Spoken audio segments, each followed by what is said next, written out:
retrieve the bodies of the two, the mother and daughter, from the ocean. And Tobias Chanji is joining us to give us an update of what's going on the ground right now. It's daybreak, obviously. They were halted, as Mike has said, because of the darkness, and now it's a new day. And of course, we are all curious to know what is happening on the grounds in terms of the efforts to retrieve the vehicle and the bodies of the two that drowned in the Indian Ocean after plunging off of the Likoni Ferry. Over to you, Tobias. A very good morning. What you are witnessing now is that the traffic snarl is building up. Remember that yesterday, after the government suspended the operations due to darkness, they said they'll resume the search missions from today, as from 9 a.m. to 12 p.m. And during that time, the ferry services will be suspended and people not be crossing between these two channels because of the operation mission that will be happening.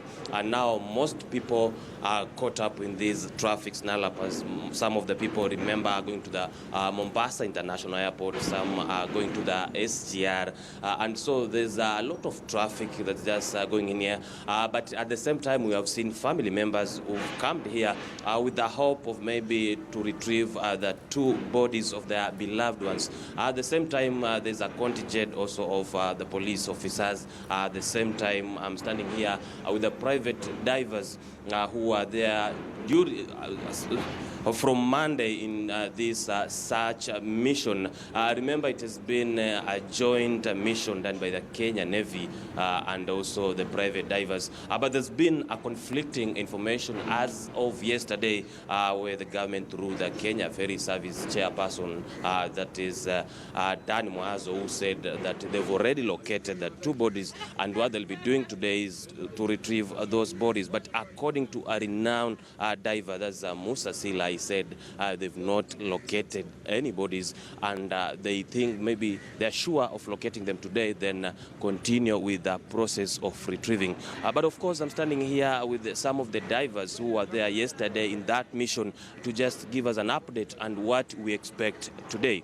Karibu katika KTN News, mahojiano moja kwa moja. Utasogea tu karibu kwenye kamera. Tupatie majina yako na tuelezee leo tutarajie nini? Mimi naitwa Yusuf Muhammad na ni Kenya Rescue na niko na wenzangu hapa.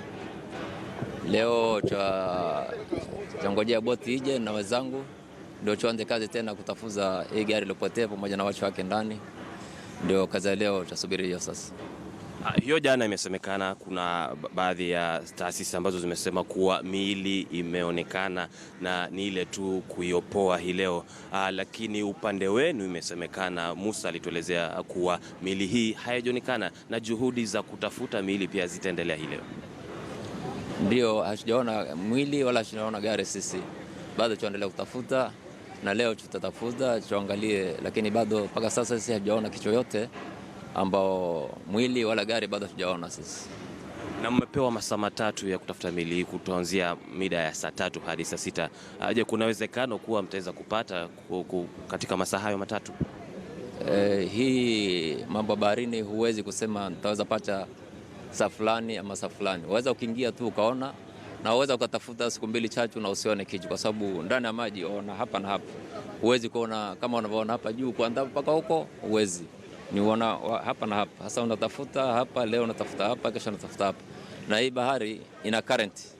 Chombo za kuanguka hapa ikapelekwa kule na maji. Sasa sisi tunajua imeanguka hapa kwenye ferry, sisi tutafuta hapa, tukimaliza tuenda hapa. Kama jana tumetafuta kiwango fulani na leo tutaenda mbele tutafute pale tulipobakisha. Sasa lakini siwezi kuambia guarantee leo tutaweza kuona hii gari hapa.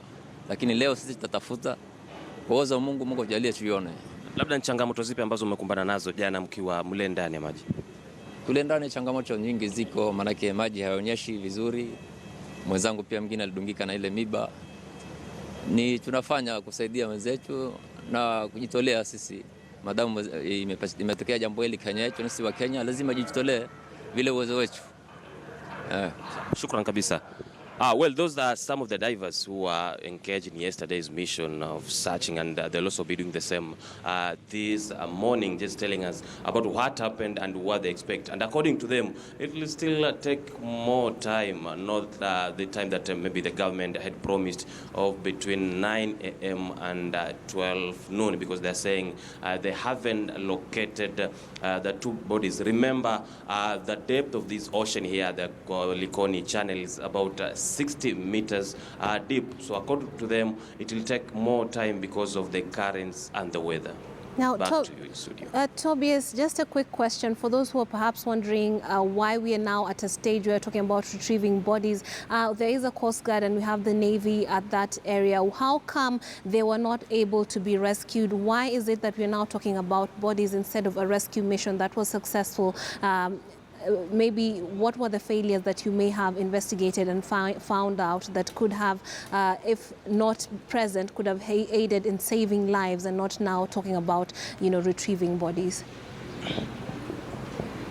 No, what you were told is that they have to locate the bodies first before retrieving, and you have to understand that there are also other bodies that should have be engaged in this process, but up to now we've not heard about the Kenya Coast Guard that was just launched late last year with its main mandate of including safety measures, safety issues, and also retrieving bodies that plunge into waters.